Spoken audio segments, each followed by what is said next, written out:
What's up, everybody? Welcome to the Early Edge NFL kickoff show brought to you by BetMGM, the sportsbook born in Vegas.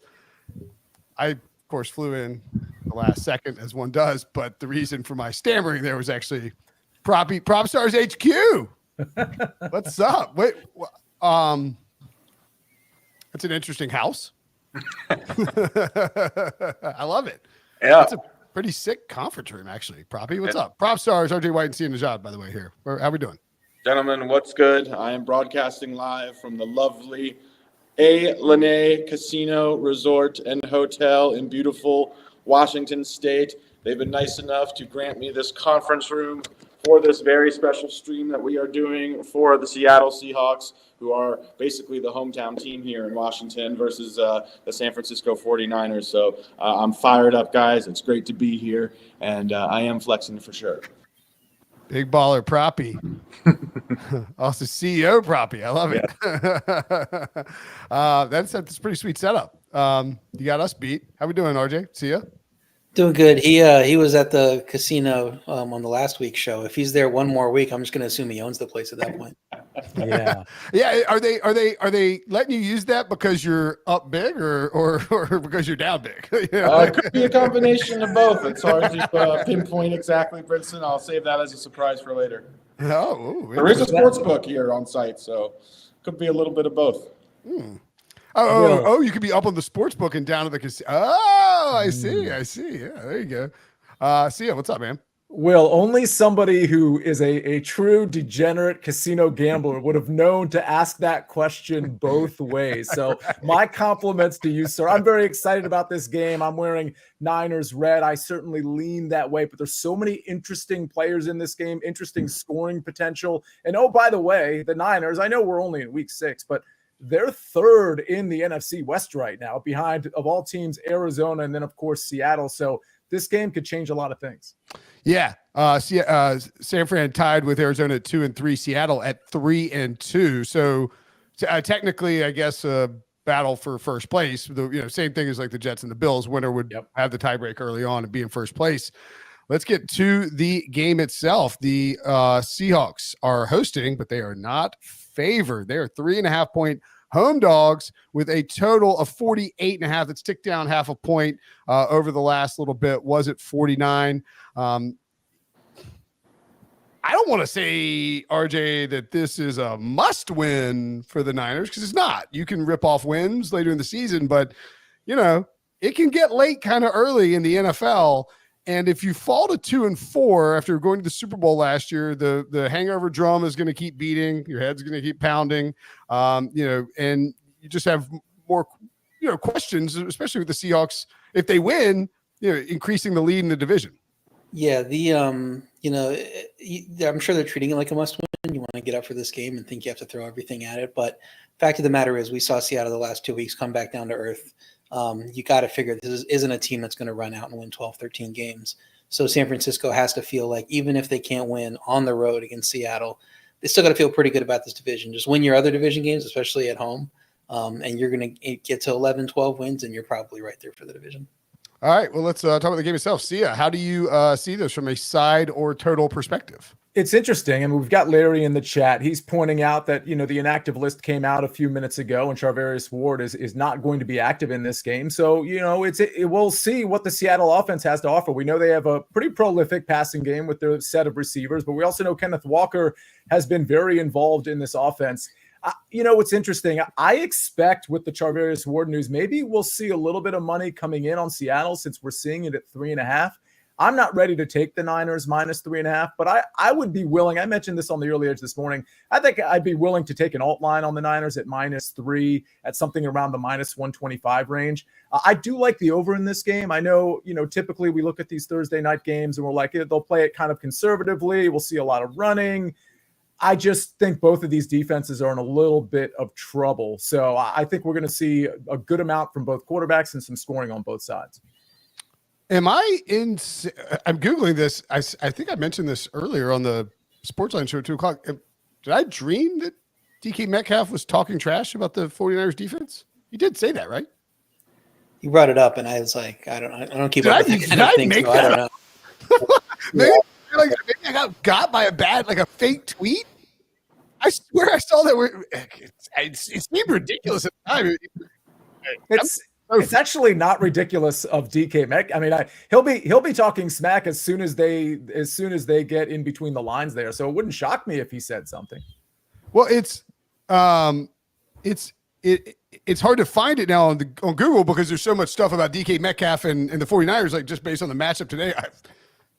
Maybe I'm just going insane and he didn't say that. But Ward's out. That's it's going to make life easier. Proppy, do you have anything on the side total here?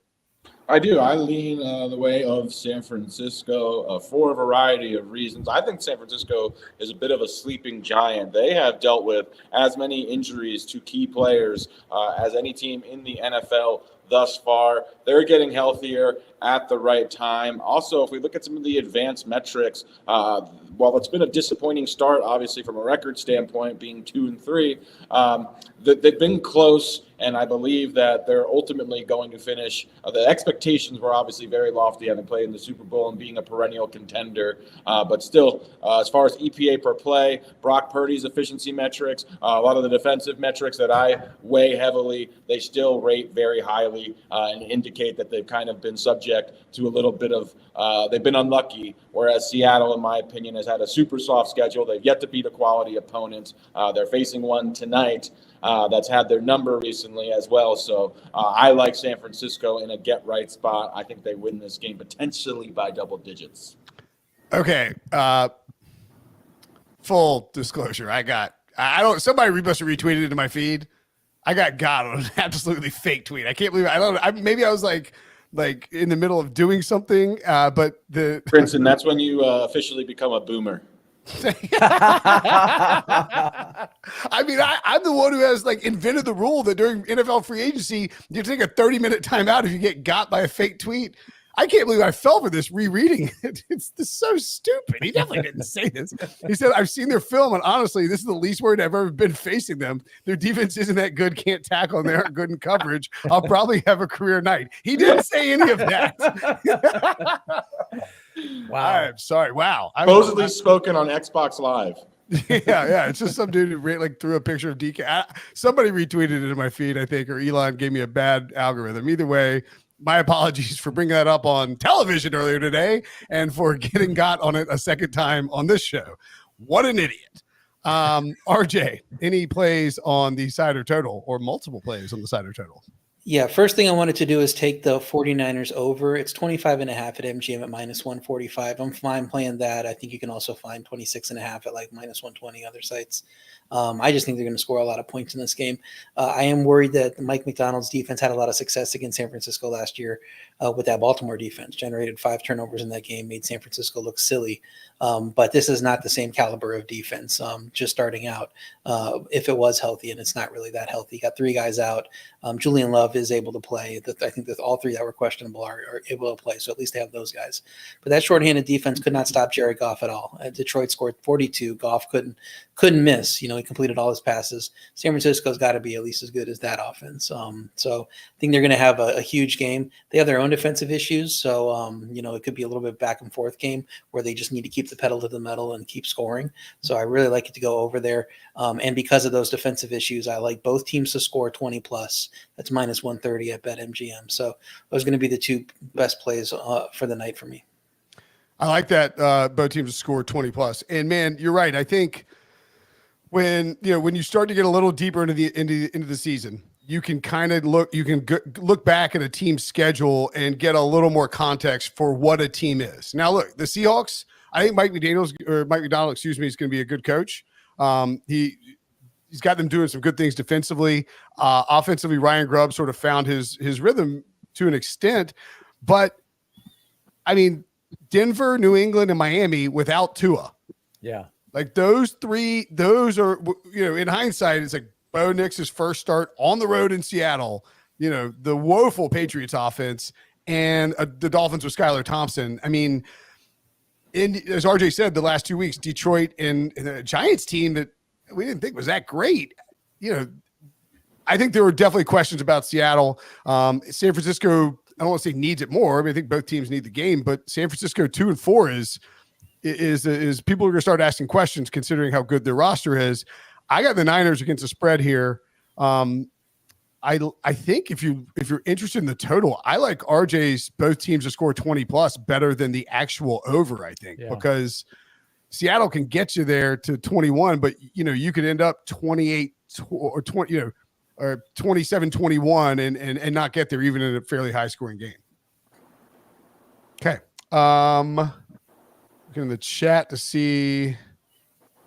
I want to point out too on the spread, the market has been moving up a bit, so there's some fours out there too. So anybody like Seattle is going to have some +4 late they can go get.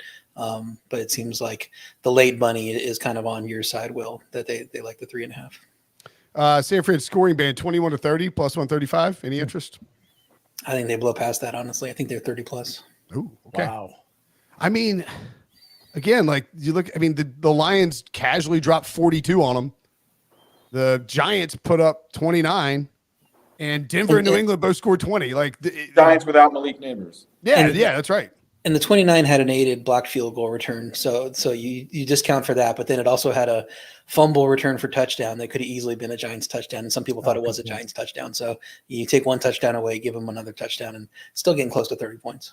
Yeah, you could take RJ's play of the over 25.5 because I know somebody was talking about the band, and then almost as a ladder play on the score, take the next band up, which would be, I would assume, 31-35 or 31-40, whatever it is, and just take the big time plus money there. So you could play both in a ladder type of way.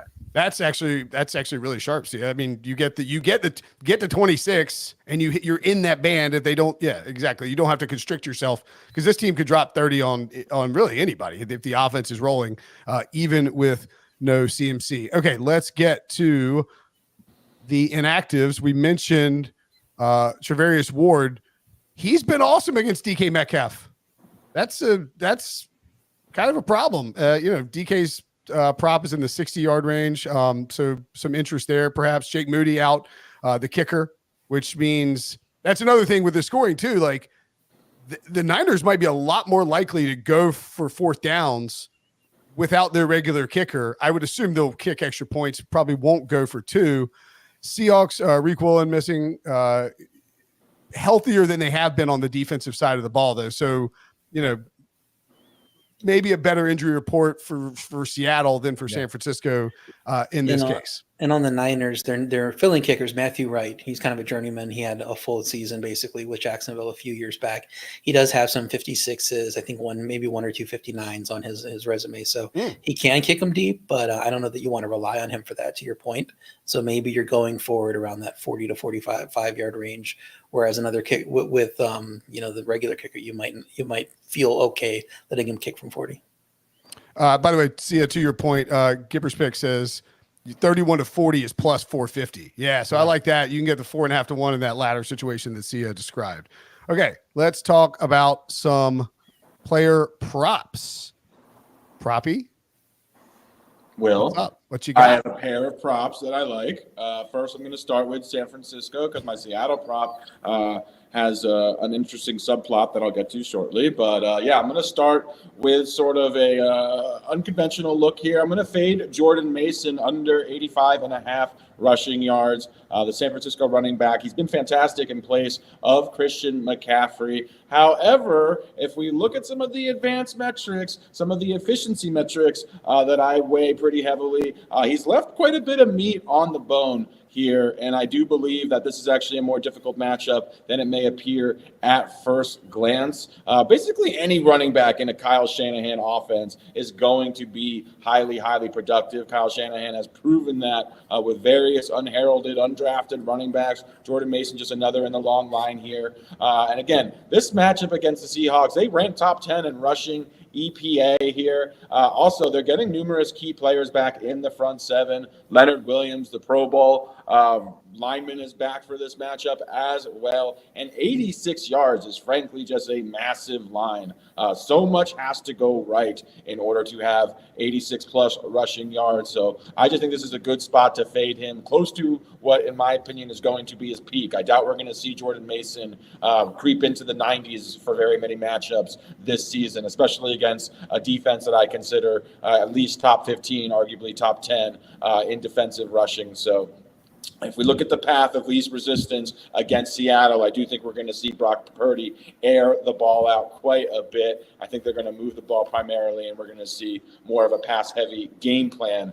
Then I'm going to fade Seattle quarterback Geno Smith. I know a very sharp colleague of mine who may or may not be on this very stream is on the opposite side of this play, but I'm going under 248.5 passing yards for Geno Smith here. Seattle has been airing the ball out a ton, but the reason I like this prop is twofold. First, against this San Francisco defense, they are a far better pass defense than they are rush defense. And we've seen Seattle over the past couple of weeks, something like 150 passing attempts to only 20 rushing attempts, something drastic split there. And that just is not sustainable. That's not a recipe for success in the NFL. And again, if we're talking about the path of least resistance, how teams are opting to play against San Francisco in neutral game environments, they're opting to go run heavy here. So I think we see a large dose of Kenneth Walker against this San Francisco run defense that has struggled here. And also, if we just look at Geno's historical results against San Francisco, which I don't weigh too heavily, but they have really had his number. I believe he's only thrown for over 200 yards in a single game against San Francisco, despite having played them 8 or 9 times. So I think this is a good spot to fade Geno, considering the passing volume has just been so out of whack, and we've seen him really play well again, but I just don't think that sort of volume can be counted on here. And again, I think it's a very difficult matchup, even without Javarius Ward. So I'm going under 248.5 passing yards, under 85.5 rushing yards for San Francisco's Jordan Mason.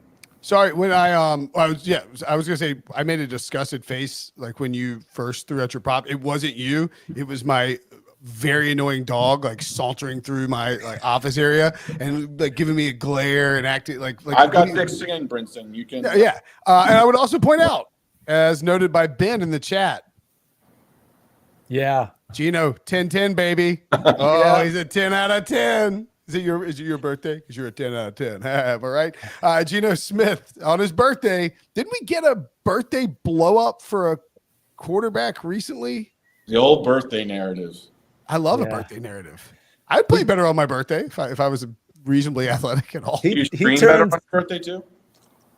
What's that? He turns 34 today, so I think he's going to throw for 340 yards. Ooh. You scream better on your birthday. Was that what you were going to toss in there? Yes. Okay. Actually, I'll go to since we just fresh off the Geno under, RJ, present the case for the opposite, the over. Well, it's his birthday. That's the case for them. No, he's been great. You talk about his history against San Francisco. None of that was in this offense, and this offense has been fantastic for him. He's completing 72% of his passes, basically, throwing in a lot. Even had 34 pass attempts against a Miami team that could not move the ball. You figure if you're going to be a low efficiency guy, or kind of keep ball control, that's going to be the game you do it. And he still just throw 34 pass attempts. His only game in the last 4 under 40 pass attempts. And I think he's going to be forced to air it out. We talked about how many points San Francisco is going to score. So Gino's going to have to just keep chucking it up. And I think he's going to have success with no Travarius Ward, Hufanga hurt. It's a beat up secondary. It's a worse defense than he's used to playing. They've been struggling really this year. One of the reasons why they're 2-3.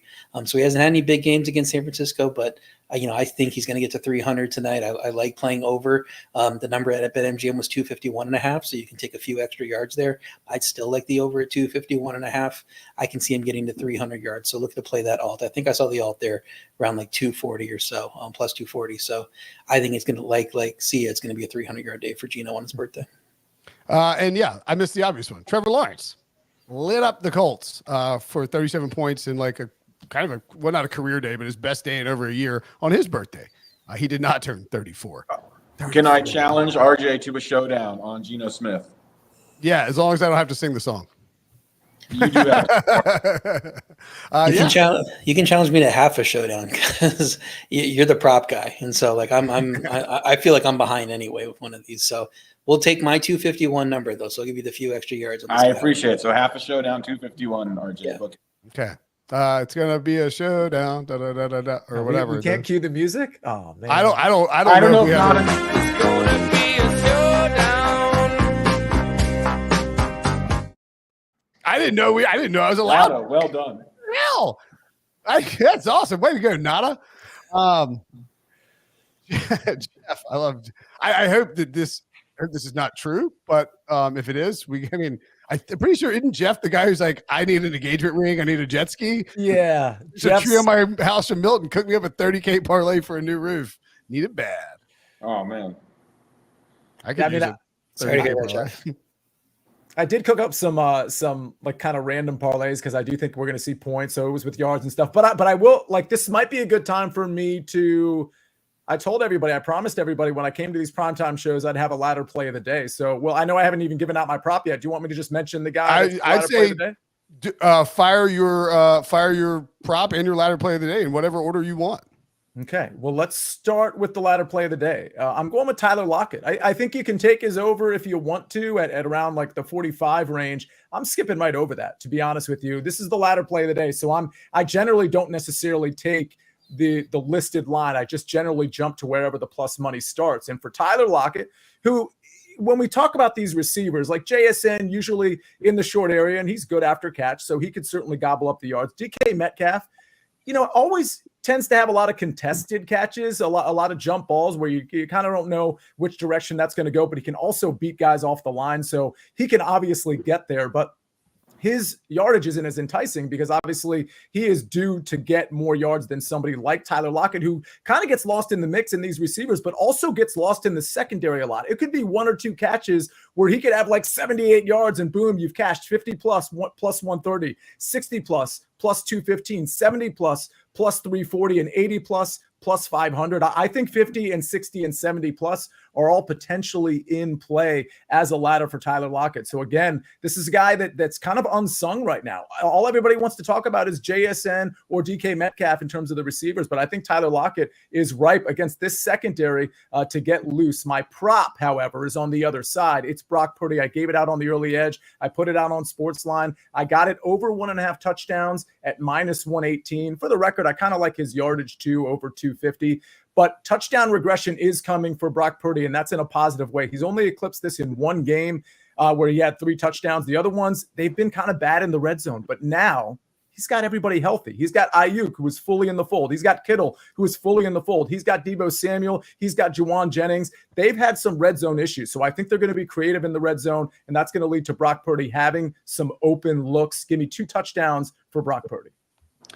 I like it. I'm on Tyler Lockett too. That was my Tyler Lockett over receptions. 3.5 -150. That's, maybe even alted up to 4.5 if you want to get plus money. I think one of the things here too with Ward out, you now have like an entire. You may have to, if you really want to avoid getting torched by DK Metcalf deep, you really may have to shift some coverage over there. And if you want to double team him, like bring a safety in as well with a lesser corner, because you're where you won't be handled. Lockett and JSN could get wide open as you talk about loss in the secondary. I think I really like this play now. Tyler Lockett coming off of a season high 84% snap share as well in week 5 there. So certainly bodes well for his playing time. Yeah, and also if you look at we talk about the spread, Niners -3.5. There's obviously a game script in play where they're up running the football and Seattle is throwing the ball a bunch, and then you're just gonna get there on these overs on these receivers and the ladder potential there as well. Okay, so we do not have a goose parlay. We do not have a goose parlay because I am at the wonderful, beautiful A Resort and Casino. Goose, unfortunately, is not present, and he was not able to cook up a parlay. Unfortunately, Goose does not have access to Wi-Fi for the next few days, but as soon as Wi-Fi is up and running at Propstarz other HQ, Goose will be back to work with his parlay. But I do want to mention last Thursday Night Football, Goose's parlay did come in, and we cashed that one, so Goose is hard at work studying and getting ready for next Thursday night. I would have figured you had Goose down in the sportsbook putting in bets for you right now. I would believe that Goose is down there like ripping tickets, just like, all right, give me he's like, I need the alt over on Tyler Lockett. I kind of want to lob out a George parlay, but I don't want to create one on the spot. I was trying to see what I've got some stuff in already, but it's nothing. I mean, yeah. I think you could mess around with like DK anytime touchdown, DK receptions, Lockett receptions, and then sort of hit some lower yardage alts for guys like a Jordan Mason. And where you're basically trying to build in that game script, right? Like I'm talking 60 yards. That's the anti-Propstarz parlay right there, Brinson. Well, no, he doesn't need to get to. He can stay under 86. You know what I'm saying? But like it's like the Niners have a leader running the ball, and it's quasi correlated. Or maybe one of those crazy like DK Metcalf under receptions but over yardage type of parlays with two guys that never even come close to hitting, but look great when you see the potential payout numbers. All right, I got a parlay for you, 55 to 1. How about we just put two bets together and put Deebo Samuel 2 touchdowns, DK Metcalf 2 touchdowns for 50. There we go. I'm putting that in right now before I forget. That's a good one. That is an absolute yeah. I mean, this is how Jeff gets his roof back. I mean, what is any logic behind it? I think it's a good look. It's going to be a high scoring game. I mean, you got corners missing on both sides, or defense is hurt on both sides. Deebo can get involved in the run game too. I think it's with that beat up defense can be hard to defend him. You could see one passing, one rushing, I think, from him.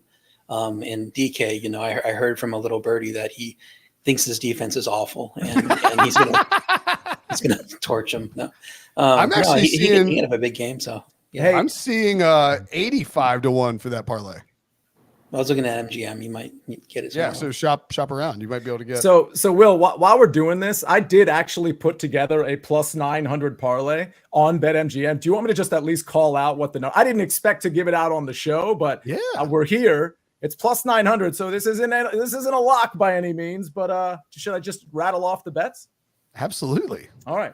We've got Deebo Samuel anytime touchdown score. Again, I think they are going to be creative in the red zone. Deebo's going to get some looks. Brock Purdy over 1.5 touchdown passes, which is the prop I already gave out. So we're good on the first two. Total over 41.5. That's an alt total, obviously, and it's very doable at 41.5. The Niners -1, so alternate spread Niners -1. Brock Purdy to record 200 plus passing yards and Geno Smith to record 200 passing yards. Of course, those are alt lines on passing yards. Tyler Lockett to record 50 plus receiving yards. That all pays plus 900 at your BetMGM. Just need that Lockett one to hit. Lockett's obviously the less certain of all those that you gave out, but I love all the other ones. So if you get that Lockett game you're expecting, I mean, you've got to feel really good about 9 to 1. Yep. I can't wait. I'm gonna go back and rewatch this show to get that better. Yeah, but I like it. It's 9 to 1, right? But it's 9 to 1. But a very, very viable opportunity there for that to hit. So check if you are back it up and slow mo it. For the record, if you are really feeling the Lockett play, add him as an anytime touchdown score. That thing explodes from plus 900 to I don't even know what it would be, but probably in the plus 2,000 range. Okay, maybe there we go. Tyler Lockett, like 4 touchdown score. Can you bet? Just a Lockett party. Let's pay for that roof. Yeah, absolutely right. Well, maybe somebody in this, maybe somebody here will have Tyler Lockett as a diamond hand opportunity because we've all had our first touchdown bet called back before, and BetMGM is giving you a second chance with BetMGM's Pro Football Second Chance. Place any first touchdown score bet, and if your player doesn't score first but scores second, get your entire stake back in cash. No opt-in required. Here's how it works. Place a pregame straight first touchdown score bet in any NFL game. If your player scores the first touchdown in the game, win your wager as normal. If your player scores the second touchdown in the game, you'll get your stake back in cash. It's that simple. Log into BetMGM for more details. So we're going to do our first touchdown score here. I would note, normally Kins is on here with some anytime touchdown scores. Does anybody have any thoughts about value there just for the people? I think we kind of been throwing them out, right? I want to point out that my first touchdown score, I actually bet as an anytime touchdown scorer last week, and that was Sterling Shepard. Hit that at plus 425. So that was a nice little play there. Helped out that the fact that I missed, I believe it was the under on the game or whatever my other play on the game was. But yeah, you're looking. Go ahead, Sia. Do you have somebody on the anytime touchdown? You haven't? No, I mean, I looked at that. I do think Deebo Samuel's going to get in the end zone, but to be honest with you, at plus 120, I'm not super in love with that number. So I think it's bettable as a piece in a parlay where I think there's going to be a lot of scoring on the San Francisco side. But I don't really love anything from an anytime touchdown number. Maybe Gino on his birthday plus 525 scampers in. I don't hate it. Gino's frisky, man. He's 34 is the new 24. It's what the 43-year-old is telling himself. I'll say this. Brock Purdy has been rushing it a little bit more this season. In fact, I kind of like his rushing yards over. I'm not betting it, but I do kind of like it. He's plus 700 at BetMGM as an anytime touchdown score. What's George Kittle? Well, funny you should ask. For anytime touchdown score, I don't plus have 175. Yeah. Love that call out from Sia on Purdy, as we're going to get to here in a minute. Yeah. Well, all right. Well, let's get to the first touchdown. I think we just touched on all our first touchdown scores. RJ, you have the longest odds and a diamond above your name. And Sia just mentioned your guy. Yeah, a lot of good numbers to attack here. Right now we have Ayuk at plus 1,000, Kittle plus 1,000, Metcalf plus 1,000 right now on BetMGM. So definitely, a chance to get a diamond with one of those guys. I wanted to go a little long shot here with Brock Purdy. Sia talked about he's running a little more than usual. I think there's a couple ways to get there with Seattle's defense beset by injury. You get a defensive pass interference in the end zone from an overmatched cornerback that can't hang with these receivers, and then you get it on the one and he sneaks in. Because he's running more, he had 33 yards against Arizona, 41 against the Rams, and has more yards rushing this season than Geno Smith, which might surprise people after watching Geno scamper for that long touchdown a few weeks back.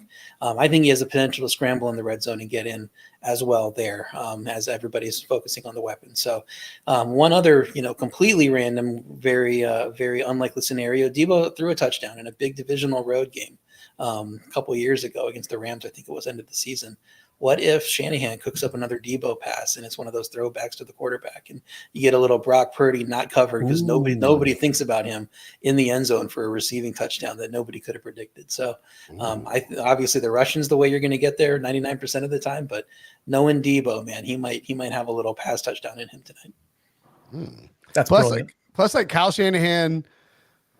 I mean, I think Kyle Shanahan, everybody takes divisional games more seriously, but like Kyle Shanahan against this new defensive mastermind, and remember, didn't the 49ers light up they get lit up by Mike McDonald last year? Right. Ravens kicked their butt. It was Ravens kicked their ass in San Francisco. Like Christmas night. Yeah. Christmas night. Right. I mean, maybe a little revenge in store. Like, hey, like you throttled me with your defense last year. Allow me to show you this Brock Purdy, toe tapper. I mentioned the diamond. Proppy's got one too. And DK Metcalf is 11-1. DK Metcalf here. I like that. No Travarius Ward. I know Seattle, when the plays are scripted, like to air out one to DK. Wouldn't surprise me at all if the first play from the line of scrimmage was a deep attempt to DK Metcalf. So let's go DK at 11-1 odds. Sia, you're on a Seahawk as well, someone we've touched on once or twice on this show. Yeah, so no need to go into the analysis here. I will say that I do think, and I'm not looking at the red zone targets at the moment, but I do think there's a trust between Tyler Lockett and Geno Smith that maybe we don't have yet with like Jackson Smith and Jigba and Geno Smith, because he is a target in the red zone, plus 1,500 like the number. Yeah. I got to say, I like to complain about the first touchdown score numbers, man, just because of the way these running backs are used. I guess it's the usage for Kenneth Walker and Jordan Mason. Their first touchdown numbers are so low. I mean, Kittle, Tyler Lockett, and DK Metcalf all in double digits is pretty crazy for a game like this. And I'm going to go with George Kittle. I don't know. It's primetime Kittle. Yeah, primetime Kittle. Yeah, it's a thing. Like if George Kittle goes off for 3 touchdowns, it won't be surprising at all. He's just loves to explode in these primetime games. And I think, Kyle Shanahan, especially with sort of, his yak ability and just how well he sets up the play action because of his blocking, it just makes it real easy to get him in the open field and see him streaking down there. And I also can, as I like to say, I can hear Al Michaels being like, George Kittle. Like Also, a very advantageous matchup for him as well. Seattle's linebackers struggle in coverage, so I do like the matchup quite a bit for his anytime touchdown, and I'd also sprinkle a little bit on his 2 touchdowns. Ooh, may have to sprinkle a little George Kittle captain in DFS lineups that I'm about to build. All right, game starting soon. I feel some good energy from this game. We're gonna have some big tickets. George, we're gonna have George gonna have a new roof. I'm gonna throw my George out back, or Jeff. Sorry, not George. Jeff. Jeff's my dog is George. Sorry, Jeff. Yeah. Well, I mean, it's a stupid dog name. It's George. Like, what is his dog? George is going to be locked in his kennel. Jeff's going to get a new roof. We're going to all print. We're going to get some diamond hands. Proppy's going to put his feet up and like fire somebody in a few minutes. I've got a cigar to smoke and a board meeting to attend. That's great. Yeah. All right. Great stuff as always, fellas. For Sia, for RJ, for Proppy, I'm Brinson. Thanks for watching. Thanks for listening. We'll see you guys later.